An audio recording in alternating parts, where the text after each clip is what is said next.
Hey YouTubers, welcome back to another episode of Bayonets of the World. I'm Mike B, and today we're going to be looking at the Polish Type 1 AKM bayonet. So in the late 1950s to early 1960s, the Soviet Union came out with a bayonet for their newly kind of modified AK-47 rifle they called the AKM. And in doing so, all the other countries, the satellite countries that utilize the AK platform, also switched to the AKM and adopted the Soviet-style bayonet. Now this one's from Poland, which was a pretty big country, pretty big player on the Eastern Bloc, and you can tell this is a Type 1 bayonet because of like the curved style of the rear of the handle. So both of these, or both models that were made, the Type 1 and Type 2, will fit the AKM, but this is the older one. Now this is the one I'm keeping in my collection. We got the little frog here, I'll get to that in a second, because it's got a nice orange handle on it. I love orange bakelite. It's one of my favorite materials that surplus stuff is made out of. And this is just made out of a beautiful orange bakelite, and it's in great shape. So I decided to keep that. I got this little leather strap right here for, put around your hand to use as a fighting knife or whatever the hell they used it for. And you got the frog that hooks onto the scabbard underneath the insulator right there. Kind of like the Romanian bayonets or whatever. And then these little arms wrap around the handle and it keeps it in there, and this hooks onto the belt. So this is the release for the bayonet. So you put that on the AK, the bayonet lug, and then push this. The lighting sucks right here. There we go. And then it releases the bayonet off the rifle.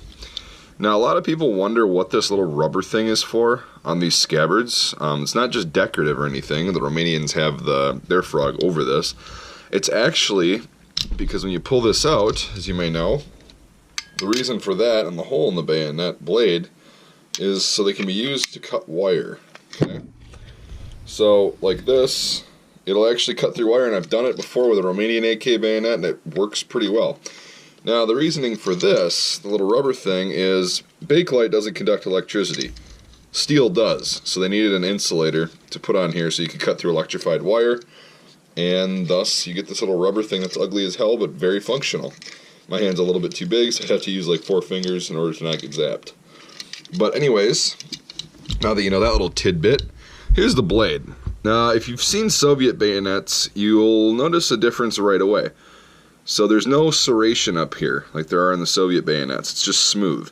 That's a telltale sign that this is a Polish bayonet, not an actual Soviet bayonet. The blade is in fantastic shape, like most of the ones that I have are. These are available on my website at the time of me making this video. But this isn't a sales pitch. But if you want to know where to get one, go on to www.mikesmilitary.com, and we'll just leave it at that.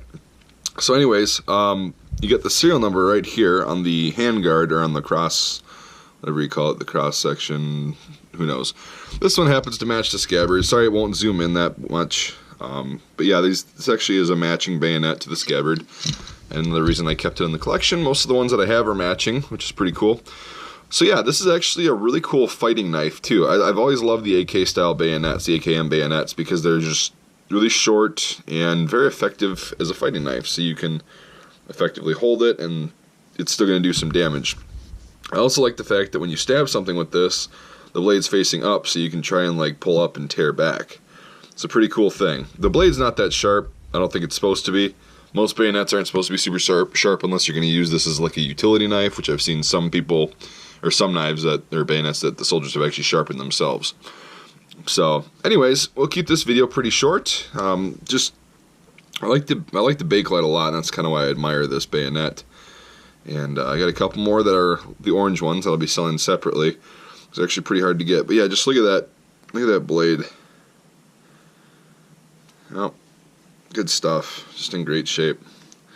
So, alright, well, if you're new to the channel, if you give this video a thumbs up and subscribe, that'd be fantastic.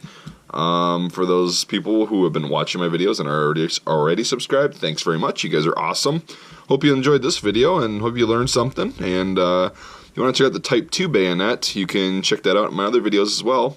It's pretty similar, but still a cool piece of history. So thanks everyone for watching, and we'll see you next time.